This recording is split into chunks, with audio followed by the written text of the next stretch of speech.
All right, good morning, everybody. Right now, we're going to go over the results of my gap fill close long strategy that I held overnight from last night.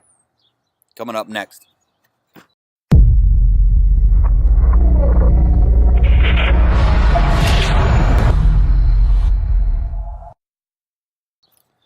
All right, so BLNK, if you watched my video that I put out last night I announced my long position that I was in overnight. It's called Gap Fill Close Strategy. So we got a breakout over 7. Here is, now really this strategy is supposed to be used on day 1, but I kind of considered it a day 1 because it was a breakout over 7. So here is the chart.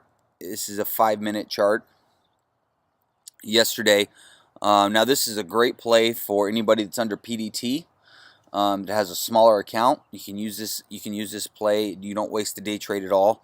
So I was long overnight from an average of $7.20, which it closed at right at around. I think it closed at 7.18. So I just completely exited my position. I exited in 2 different spots. I sold about 2/3 into this spike right here. I think I got out at, I kind of sold into some weakness.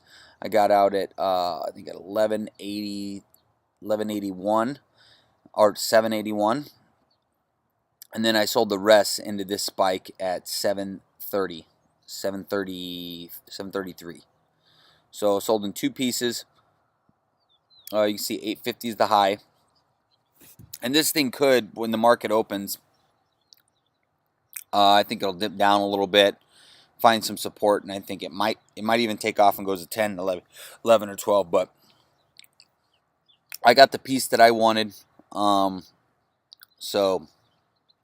I bought it in 2 pieces yesterday. I bought it in the 742 and at 709, and then sold into this run up. So nice overnight gain. But just one more time, if you didn't watch the video from last night when I was announcing my long position, I'll just go over the criteria for the gap fill close long strategy. Now I want to give credit out there to Stephen Ducks. I got this. I learned this from him. I got this out of his DVD. So give credit where credit is due. And this is the first time I had tried using this, and it worked. So get to start off the morning right. So what happens is you get a huge gap up in the morning. At the open, it sells off a little bit, but it needs to hold at least 50% of its spike, and then it starts putting in higher lows. Higher lows. I think I said it wrong in the last video. It's got to put in higher lows. Then at the close, it needs to close either higher or right around the same level as the open price. The open price on this one was 701, and this closed at 718. So it closed just a little bit higher, and so that is your entry point right around the market close. So you buy it, you hold it overnight, expecting a gap up to sell into, and that's exactly what happened. So this also, to add into this, it was a breakout over $6.95. So that right there is a bullish factor.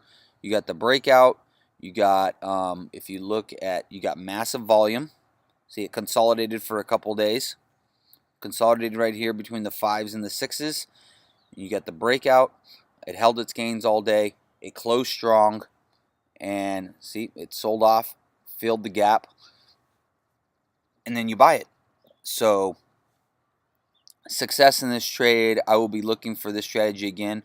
Also, if you're wondering about the float, this is a low float stock, but the float doesn't matter. The float, this strategy can work for low floats also, as well as bigger floats.